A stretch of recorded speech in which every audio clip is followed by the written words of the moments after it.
had a friend hit me up the other day and he's trying to upgrade his streaming PC. He asked, "Hey Devin, is the new AMD RX 9070 XT good enough to stream with?" And I gotta say, that is a very good question, because right now it's kind of like NVIDIA walked into the bar and started trying to sell $2,000 pink cocktails without realizing that everybody else already is drinking $600 pints of their favorite beer. More and more people are interested in switching to Team Red, and if you're serious about streaming and content creation, it might just be the perfect time to consider an AMD GPU. Cheers AMD for not completely forgetting that gamers exist and actually setting reasonable MSRP prices. Let's break it all down and see if the 9070 XT belongs in your next streaming build and what the perfect PC around it might look like. Cheers. The RX 9070 XT is AMD's new mid to high-end GPU. I say to high-end because it's the highest-end GPU available from AMD right now. That GPU is based on the RDNA 4 architecture. More L2 cache, upgraded clock speeds, improved ray tracing, but what really stands out specifically to me, 16 gigabytes of VRAM, first and foremost. That puts it ahead of NVIDIA's RTX 5070 Ti, and even toe-to-toe with the 5080 in terms of VRAM. And when you take into account the MSRP price difference between the 9070 XT being $599 and the 5070 Ti being $749, if you could ever find them for that, I think that tells you a lot already though.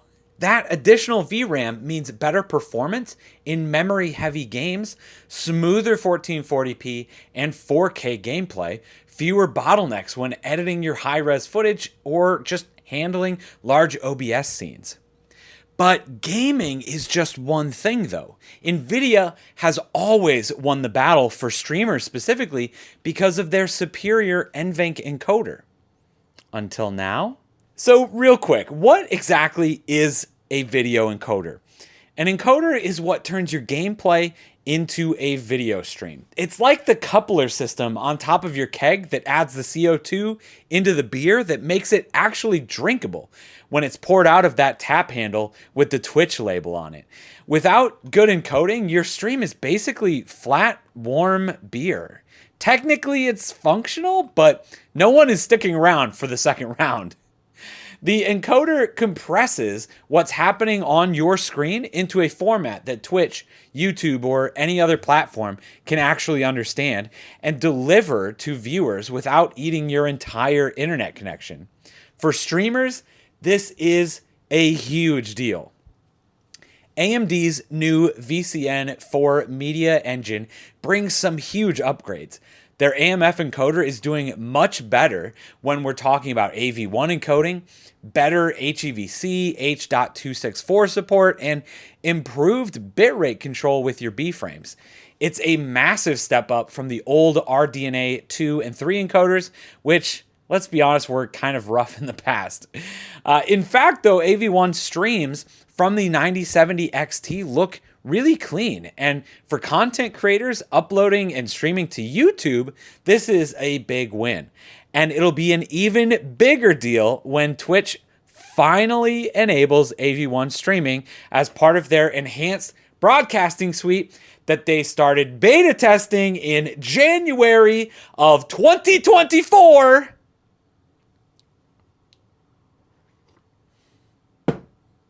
Now, let's be real. The AMF encoder is better, but is it as good as NVIDIA's NVENC? Unfortunately, still not quite. NVIDIA's NVENC is that rock-solid encoder. It offloads cleanly from your GPU and barely touches your CPU. AMD's encoder is better than it was, but it still puts a little bit of that strain and takes away from your GPU and CPU when you're streaming or video editing. So here's the deal. NVENC lives in NVIDIA's luxury tax territory. The 9070 XT gives you more raw gaming power for the price, and it's really close in encoding. Am I completely cutting NVIDIA out of this channel and only recommending AMD now? Not quite yet, but it is getting a lot closer. If you are set on upgrading to the new 9070 XT, I honestly am okay with that at this point, and I'm sure that you'll be happy with your decision in the long run, as long as you build around it the right way. So here's what I'd recommend for that. As far as CPU choices, you've got a couple of options here. Do you want the absolute top tier for gaming, most frames possible? Then make sure that you go with either the 7800X3D or the 9800X3D. Now, these are probably some of the more expensive CPUs, but they will get you the highest amount of FPS. They aren't the best for streaming and content creation because they still only have 8 cores, but that 3D V cache is insane for gaming. Are you a little bit more budget conscious but still want to get the same job done? The Ryzen 7 9700X is probably one of my favorites. An excellent option with the same 8 cores, 16 threads. Very efficient, pairs beautifully with the 9070 XT. Probably a little bit better option if you're wanting to save a little bit of money and still get most of the performance out of the CPU. This is the option that'll leave a little bit of extra money in your budget for a nice mic arm like this one from Geekoto, or maybe even a celebratory 6-pack to christen your new streaming rig. Do you want the absolute best when it comes to multitasking in streaming? I would step up to the Ryzen 9 9900X or the 9950X. This is going to give you way more cores and headroom for editing, OBS, and game capture without completely blowing your budget. And I kind of assume that at this point, if you're going for an AMD GPU, you also are looking to pair it with an AMD processor. That's why I've recommended them so far. But that being said, there's still nothing wrong with Intel CPUs, especially when it comes to productivity, video editing, and streaming. You can't go wrong with an i7-14700K or even the newest Core Ultra 7 265K, which is actually what I put in this PC right here that I'm going to be taking to a couple of conventions this year, including maybe TwitchCon. Make sure you hit that subscribe button if you want to see more of this beast at those conventions. For the rest of the build, as far as like memory and storage go, my favorite right now is Patriot Viper. Things like their 32 gigabyte kit of Venom DDR5 RAM, as well as at least 1 terabyte of their NVMe storage. 32 gigabytes of RAM is what I would consider the minimum for a solid streaming and gaming PC.